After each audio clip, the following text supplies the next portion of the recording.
asase ansa na Kojo Boakye bekon maame no o declare ne se nye ne yere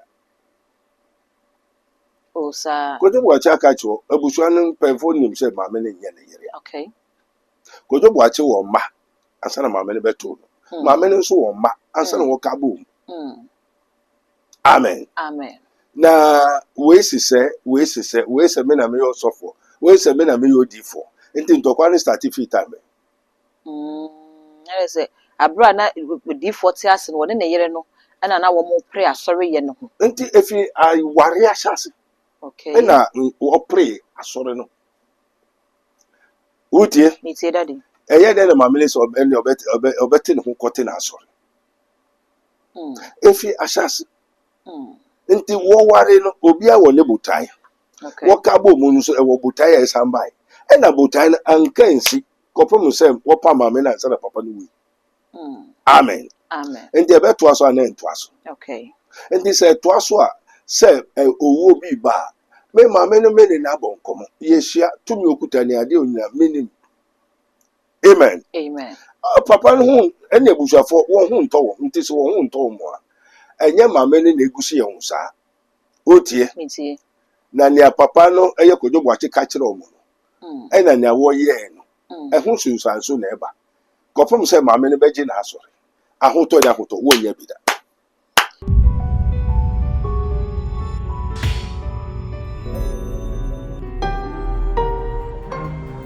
Mystery TV. Allah. In the name of Jesus.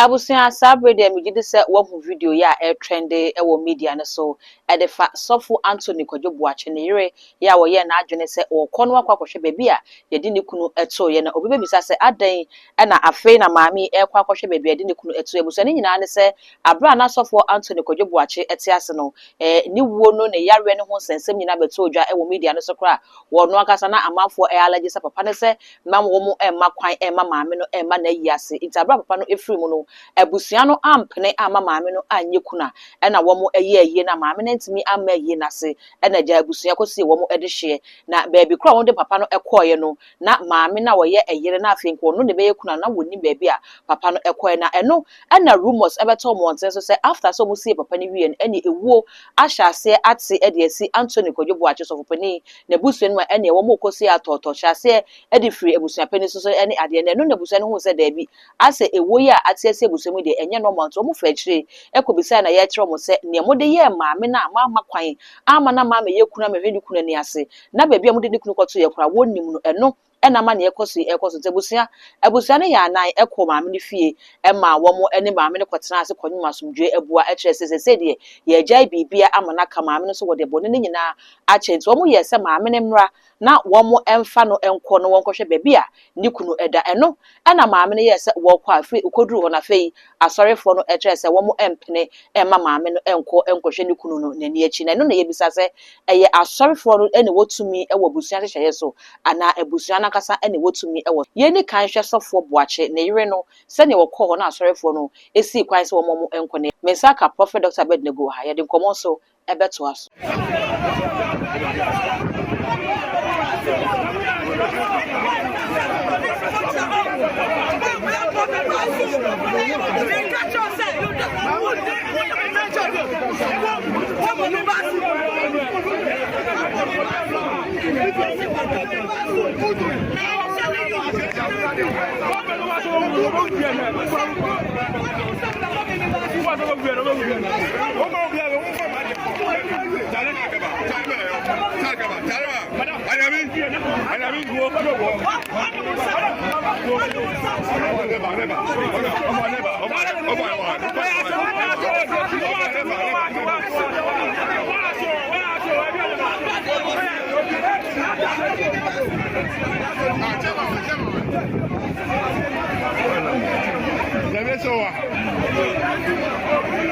Etabusia meda se wonya brani adaje no akwakwhwe video yi e de ama me aba se ne bi kan ka se ye kono na Prophet Dr. Abednego aye krado deda etabusia ka me ho ye nkomo odifu akwaba na afi ye fa nkomo no enhwehwe so na ye kono mesre se obi me subscribe button no so e de achebe ya no wakai sound the bell no be ka ho se ne be na upload ni tumpe woni first person ya wo sa ebidi kan ka me ho ye mo odifu akwaba na afi ye ni ko ye kono man makro ma ye nyi prabu okwanso wo lala odofo ede ne wo hawo ede ne wo dadwen yare be na aye kwanko a wo de chenchecheche a wonya no aduro ene na me kanfo Raboni Spiritual Research and Divine Medical Laboratory ede ama eye Prophet Dr. Abednego ene da no. A wise man will hear and will increase knowledge, but the fools despise counsel. Prophet Dr. Abednego ye odifo a eweye mremu awurade eyi no ama wiase se sunsum ya rebia aye okwanko Dr. Edikre Wowo and the name for Prophet Dr. Abednego Invisible Teaching Hospital powered by Castoplanto Technology. Kai Prophet Dr. Abednego enye pray for me. Intishisha Prophet Dr. Abednego echiri kwanwo in Sawama Dwejiri Oreku Liberty House. And I said Fred Dr. Prophet Abednego 020-859-9576. Now I said 027-8977-215. In short of 4 Kai se wo twi bibi wo so na semba na bibi krem. Power. A prophetic or prophetic. The famous agenda. The term is a mystery of mysteries. Our mystery TV so. There we are with Dr. Prophet Abednego. Prophet Dr. Abednego. Our mystery TV so. Mystery of mysteries on mystery TV with Prophet Dr. Abednego, the scientist wonder mind. Yeah, hello. Your friend Auntie Linda. Me just in the actress. Me encourage you to say, on mysteries of mystery. YouTube, all the social media handles, any mystery TV. On follow now. On Prophet Dr. Abednego. He's so powerful. Luke 6:46 said, why call you me Lord, the Lord? You do not do what I say. Repent, I've told you. Tutu kafuodu fu ayebusumuka klumu ankasa munim. Edini AKA Alafia. Edina kasa so ye James Clark Atabakope. Na me catch him say mystery of mysteries. Ewo mystery TV so. Na chewo YouTube, Facebook, anybody diara. Ewo abefon titabeno so. Daddy. Hello. Father, we thank you, Jesus Christ of Nazareth. Osuso jajankubo ihwe da wasi. Jankubo bekaya. Yo. Inshalanka ndinara. Wa Yesu dinimu. Amen. Amen. Maame what's what I'm kwanso. Muna mkwanso. Yebisa krobi wara ebisu wodi achi. Nti boko. Yo. Daddy baby ayenso yefi ba ya no penso de eye boko. Na ensem a trend fa media no so no efa nyamedwuma ho, efa nyamesomfo ho, nyame asofo ho. Eno ne ho akohia se ye ba wo nchen. Ne aba baji ensem no muntrim wo yesomsom ne pei. Ne ekoso dis fosomsom fom no. Waboa yen ama yetime nya ye ho ntiase ye ni kan emfa Prophet Anthony Kwadwobuachi di enhyase video bi circulate wo media no so am gidi sesa be kwa de wanya bi ahwe ya na yire no ebo anan se nka wo kwa akohwe be bi ani kunu da okoduru ho na sorefo no amma kwan se maame no ebe kwa akohwe odifo wo hu video yi ni fi se Anthony Kwadwobuachi to for me nsem a surround ne ho ni nyina no hu ni se. Father, we thank you, O God of Israel. Ejapa was. What's the Prophet Abednego the debut on cancer, Papa? Mercy, Hallelujah, Holy Ghost. Eradi won sanwe jumaye nara be da wasi. Amen. Amen. Prophet Abednego entume nka aturo da ye ntwa aturo so ne ye hyenkom ne hyenkom ochira ene ye ntwa aturo ne ntwa aturo ochira nya ebeka na nya ebeka say na nkokro me da wase Kwadwobuachi de me ne bonkomo. Okay. You what I say? Okay. Abiribia ye ta bonkomo. So abra no what asa na wo free mu. Oh, say emra otiase no. Okay. Na asem bai. Ene Awurade asem so call ne ho. Ene wo somae. Denti obi fi ho kaswa nipa be 4 or 5 be say 10. Okay. Obi abai and obi so fi Canada. Say order ho so se cage mu. E just say Kwadwobuachi na ekobo wesu osampa.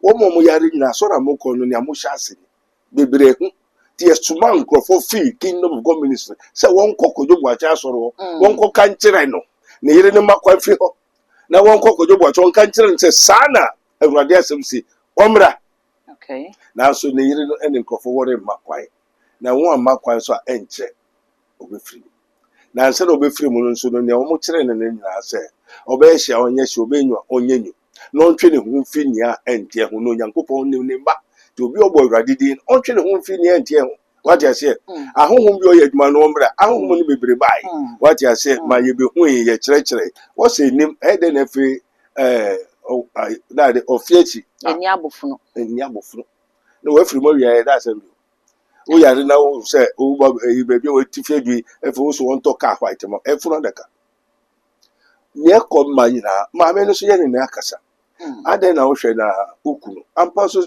ɔne na awo ana Debi okay na Yes, ayeru wow. was say And oni maame ne ni bad. dabi bo ni ba maame no so sɛ ɔno ne tipa truck ɛna ɔno kɔfa tipa truck ɔno fi asɔre no ase nti kɔdwo boakye nyɛ ɔsɔfo ɔno ɔboa no nti ɔno maame na ɛyɛ ɔsɔfo ɛna kɔdwo boakye bɛboa no ɛna akyi kɔdwo boakye bɛgye asɔre no fi ne nsa nti na maame no ne odiifoɔ Okay. ne yɛhwɛ sɛ odiifoɔ adwuma no nso yɛmfa honhom wei mfa yɛ nti kɔdwo boakye no deɛ ɔno deɛ ni kan na nkurɔfoɔ dada na ɔkɔgye biribi bɛka ho nti sɛ wɔmfa de na nkɔ no wɔngyae a ade no bɛyi no afiri hɔ kɔsɛ dekodi nneɛma no hia no ɛna afei n'akyi nso wɔnte asɛmpa Okay. asɛm ado nso esum aduru no nneɛma ɛkɔ so nyɛ papa nti maame no sɛ asotɔ de ahotɔ kɔdwo boakye so onya nti ɛde saa na ntɔkwa si ɛna maame no kɔte na asɔre anaa mɛboa ɛna ɛbae sɛ ntɔkwa sisi wɔ asɔre no anaa mɛboa ebinom koraa bebisa no so ɛnyɛ obi a maame no ana ɛyɛ saa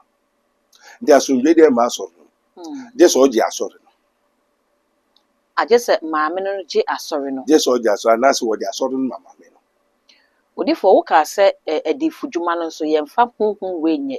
Bibisa se honhom be ne yemfa nye. yo honhom ne sɛ ɔde familiar spirit ɛnyɛ yɛmfa yɛ onyankopɔn adwuma so onyankopɔn wɔ hɔ he is and will be Jehovah Shammah, Jehovah Nissi. Uche, Me tie ready. the Lord our righteousness. Ontumi nsa nkɔfa onyame ho foforo. Ɛmfa nkɔyɛ asɔre a ɛyɛ onyankopɔn adwuma. Enti yɛ sɛ meyɛ odinsini. Ɛnyɛ sɛ meyɛ doctor. Me meyɛ spiritual doctor. Enti me meyɛ herbalist. Me tete ahaban. Mfa doctor bi anto so. Because you are neither spiritual for the Lord nor science doctor. You're a scientific doctor. And you're spiritual doctors. Okay. And so now you're herbal doctor. Okay. It is specific. Ma wo Dr. Kra wo ye. doctor kwa ye. Amen. Amen.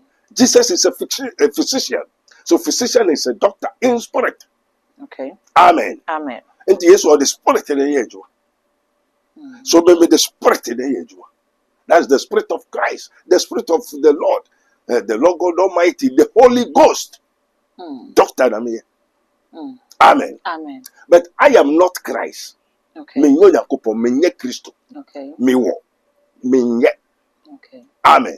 Amen. Kodo bo cha se wo ma obi se sade na twam. Efe da asem bi.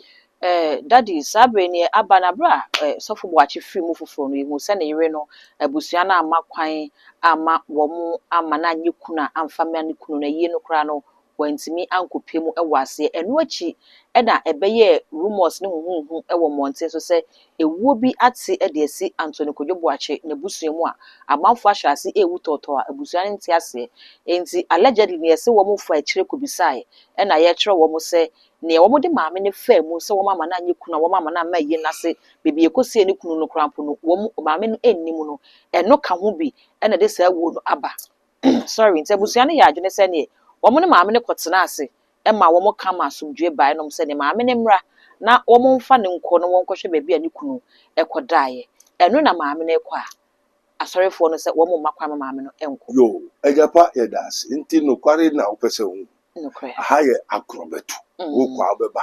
Na ha ye nkyerɛkyerɛ mu. okay Ɔsɛ wohwehwɛ a wobɛhu. Wobɔ mu a yɛbɛbio. Wobisa a wɔde bɛma ho. Nti wobisa deɛ ɔsɛ nyɛ wobisa so wɔde ma no. Amen. amen Asase ansa na Kodwobo achi bɛkɔ no, maame no odeclare ne sɛ nyɛ ne yere. o sa Kodwobo achi aka kyerɛ abusua no mpɛmfo nim sɛ maame no nyɛ ne yere. okay Kodwobo achi wɔ mma ansa na maame no bɛto no. Maame no nso wɔ mma ansa na wɔka bom. Amen. amen na we se me na me yo sofo we se me na me yo difo nti ntokwa ne start fit time na say abra na di 40 ase no ne yere no na wo mo pre asori ye no ho nti efi ai ware ashase okay na wo pre asori no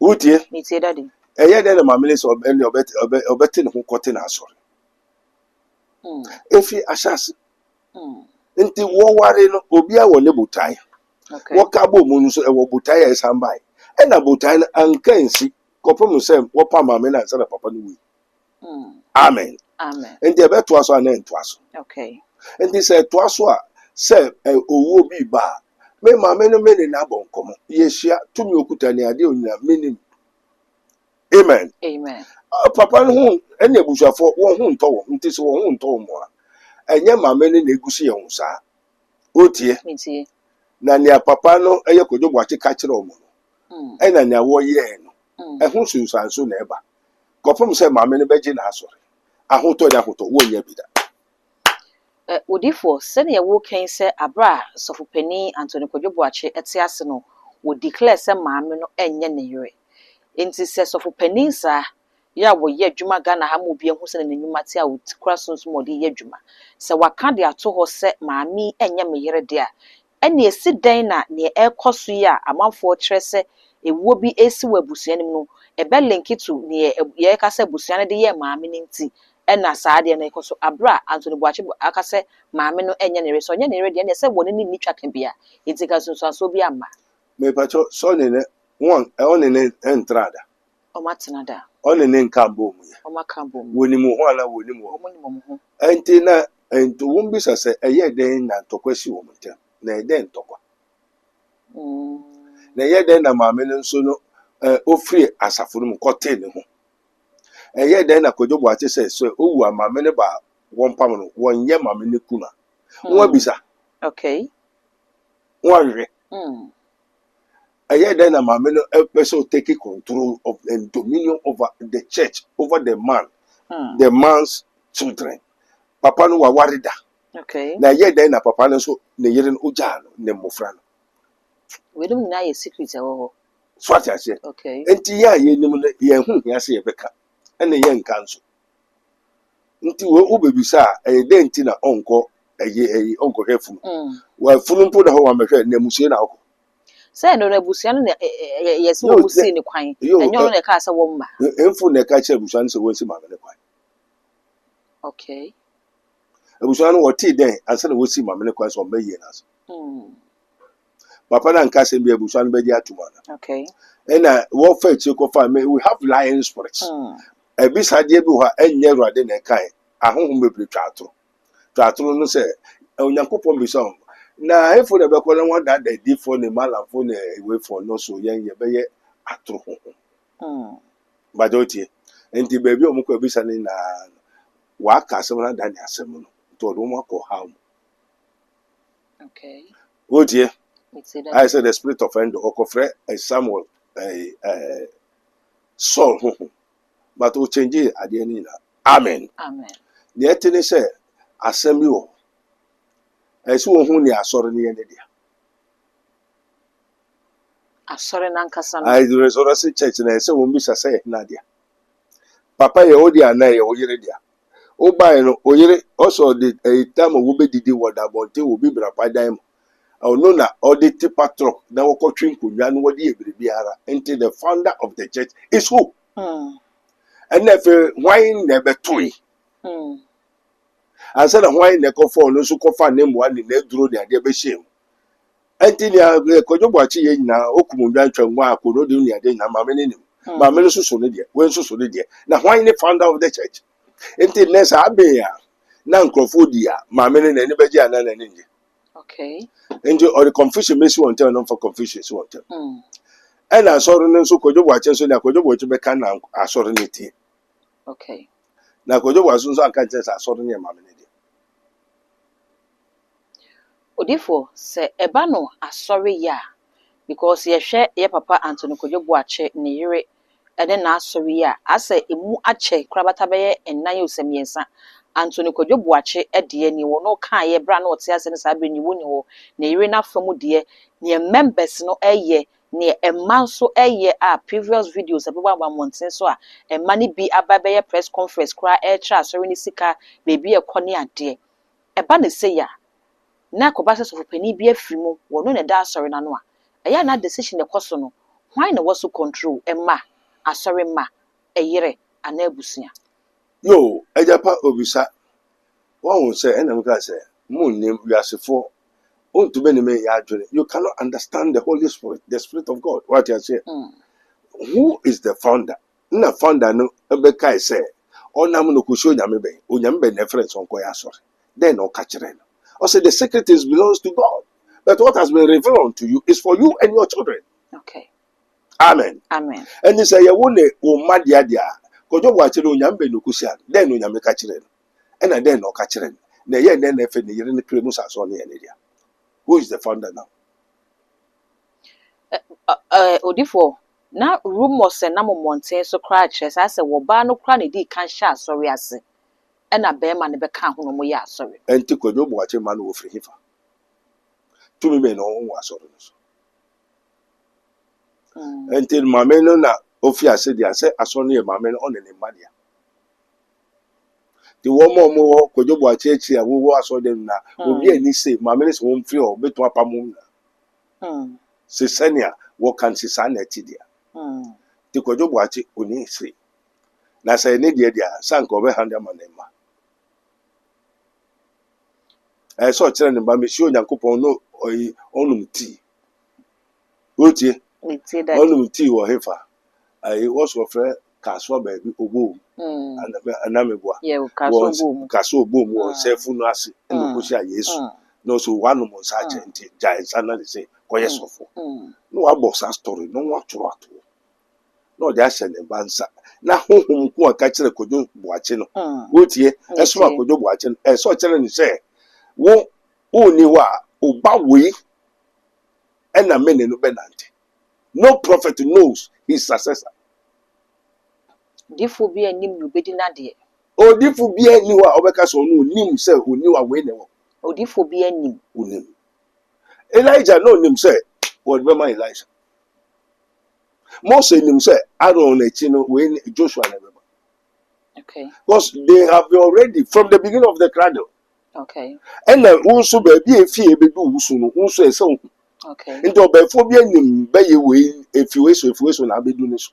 Na efi ono so so a esanko eko.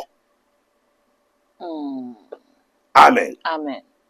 Majo ja se. Me say daddy. Enti na wo ye nyina no. Se wo person odwa nto amame na. O se bi no agya tum. Ebi no so gentum. E na asoro nso kuta wo mo nhihye. If so wo mo nhihye nya Kojo Boache kan wo di so. But won so nia mame ne ye ansa na Kojo Boache be ye osofo no woni. Asori ni nim nia mame ne ye ansa na Kojo Boache be ye Kojo Boache be ye sofo. Onye sofo. Woni Nyankopon gushi Onyankopon biaye. Jidi no wo nyame. Mama me na ekuta ni tumi ni nkuku kaka ne be yi no ye na ade. Odifo ye beba na ya ba behwe se ye ba no ewiase hwehwe ye mu a ebia meti ha mi wo company a minim se me company ni nie enti me company ya mabie nipa wo ye me success ase me ni ho a ebia me de ma me ba pani me de ma me ba ketwa anase sei na me de ahye ne nsa eno na matro de ato ho eye will enti se me ni ho a ye kofa will na ye hwe wo no a yenim se nipa we na edi ma de eno da ho. Amen. Okay. Ena oye wulo wan ye wulo so abo nipa na mane nipa ne ya we. Okay. Ena spirit ran kasa ba be dan ho adi a kire nse o papa ne ma ho na wo. Neti eba no nyamedwuma ye mu a eno so saa neti ana na ase bia honhom ne hia wo na ne wo ye adwuma no honhom na na be san twusu nipa wo pesa wo ni wa wo de ne ye adwuma na wo na be kire honhom ne sese me ni wa fa nipa so mesehye mana wo ni tumi bia wo anya honhom ne be fa. Okay.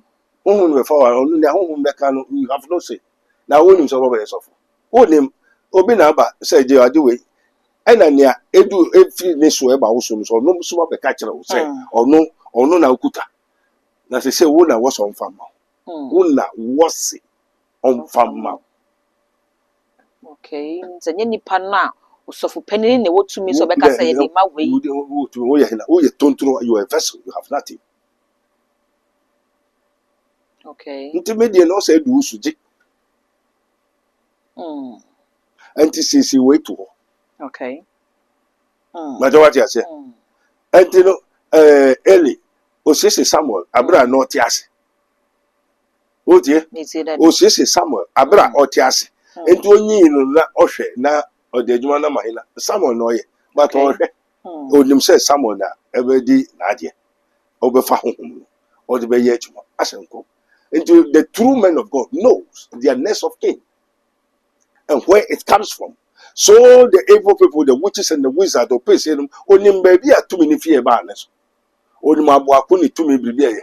Amen. Amen. And only Mutamo and Nipani Jam, the man. What yes, no before, oh no, backward training. Okay. Into who say, I do any upper usually. Amen. Amen.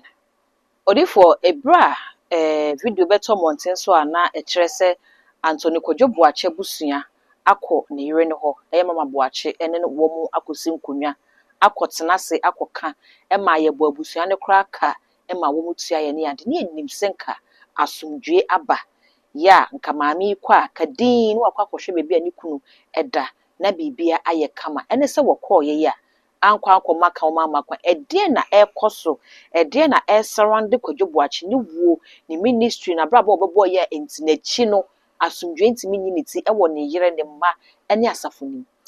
Amen. Eja yedas ne atini so omko ina ye kwa nkonyo no mkosi ye busia ne oba no ka wo bo nkofo na ye kwa one tumi a na Kwadwo Boakye de ye djuma tumi na mpreso because Kwadwo Boakye amfa tumi na nko ena ewo ho no so no mia also hwe so no ne man go ni maduanko a aboa ne di ena wonim say they are under spell, they are under bondage, they are under the guidance of the whole familiar spirits. The whole church them so much aboa biase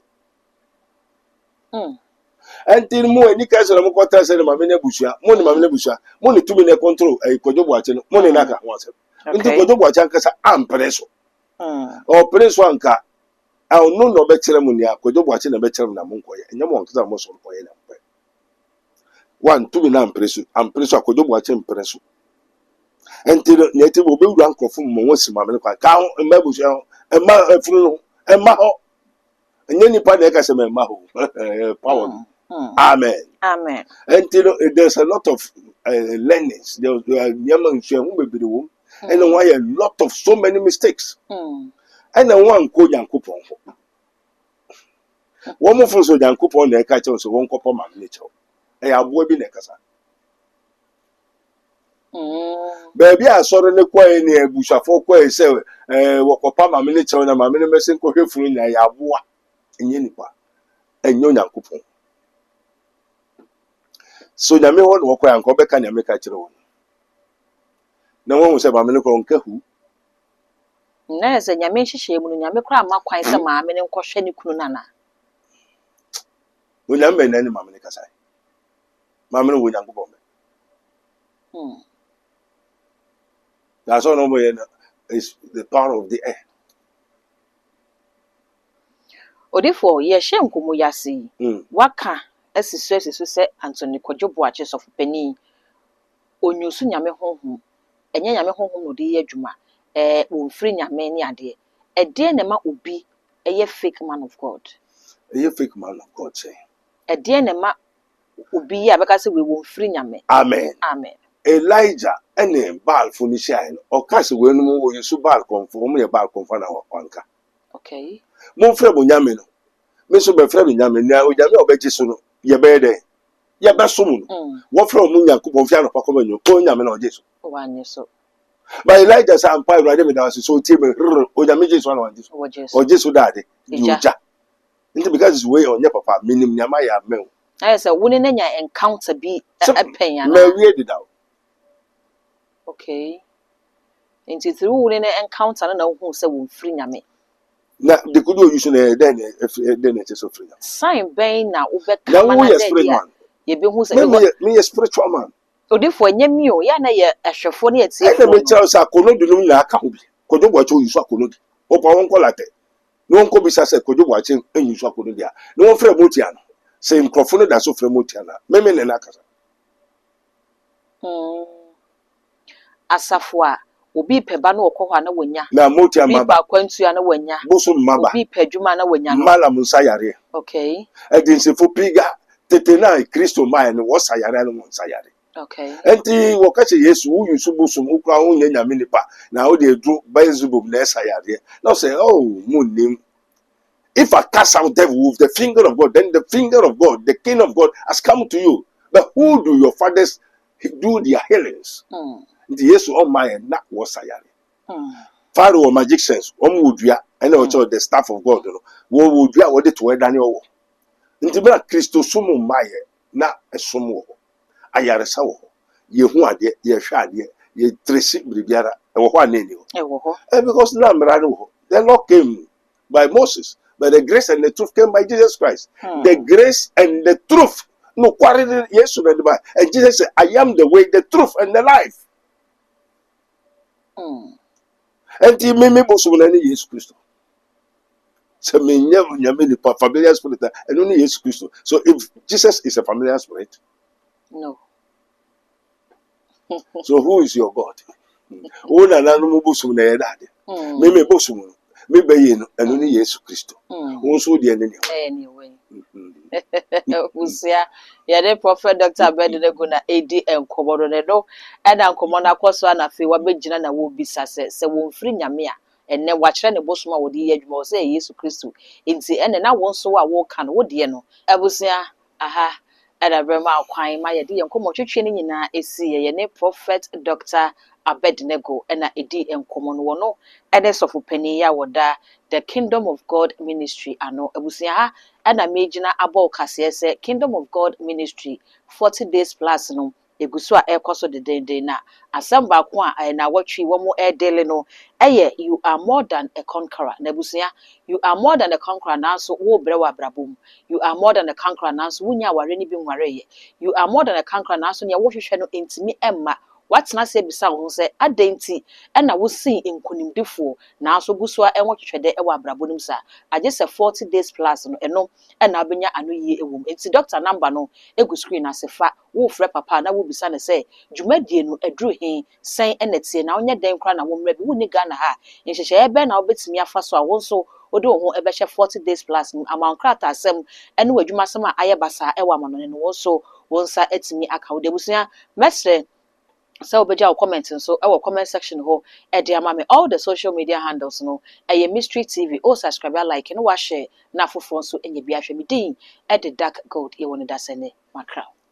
This program is brought to you by Rabboni Group, the Kingdom of God Ministry International, Unity of the Spirit in the Bond of Peace Fellowship, Onyame Bechire Prayer Camp, Camp David, Code of Israel, Inspirational Research Society, Prophet Dr. Abednego Invisible Teaching Hospital, Commission on the Rights of the Kingdom of God and His Righteousness and Administrative Justice, Rabboni Supernatural Intervention, Ele Hadi, Barim University, Prophet Dr. Abednego School of Giftology, Rabboni Spiritual Research and Divine Medical Laboratory, Mystery TV. Yekon man makro ma yenyi prebu okwanso wo lala odofo ede ne wo hawe ede ne wo dadwen yare be na aye kwanko a wodi chenchecheche a wonya no aduro ene na me kanfo Rabboni Spiritual Research and Divine Medical Laboratory ede ama eye Prophet Dr. Abednego ene da no. A wise man will hear and will increase knowledge, but the fools despise counsel. Prophet Dr. Abednego ye odifo a eweyem remu awrade eyi no ama wiase se sunsumu yare bia aye okwanko a Dr. Edikre wo ene na me kanfo Prophet Dr. Abednego Invisible Teaching Hospital powered by Castoplanto Technology. Kai Prophet Dr. Abednego enye pray for me inti hwehwe Prophet Dr. Abednego akiri kwan wo Insanwama do akiri Oreku Liberty House adase Fred Dr. Prophet Abednego 020-859-9576 na say 027-8977-215 intro for Kai se wo twiri bibi wo so na semba na bibi kram.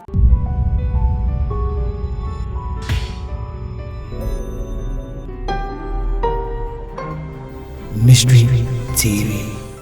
Hi, what's up, people? This is your boy Nanakia Brant here. Hi, beautiful people. My name is Erica Sedinam Adwadaba. Kingsley Charles. Watching Mystery TV. On Mystery TV. Keep watching Mystery TV. Keep watching Mystery TV. We are live on YouTube. Go and watch us. Subscribe, like, and comment. Mystery TV. Mystery of Mysteries. Mysteries of Mysteries. Mystery of Mysteries. Mystery of Mysteries. Don't forget to subscribe to Mystery TV on all social media platforms. For any content that we drop, you will be the first to be notified. Share, like, and comment. Yeah, he tells him. Catch you there because I'm there.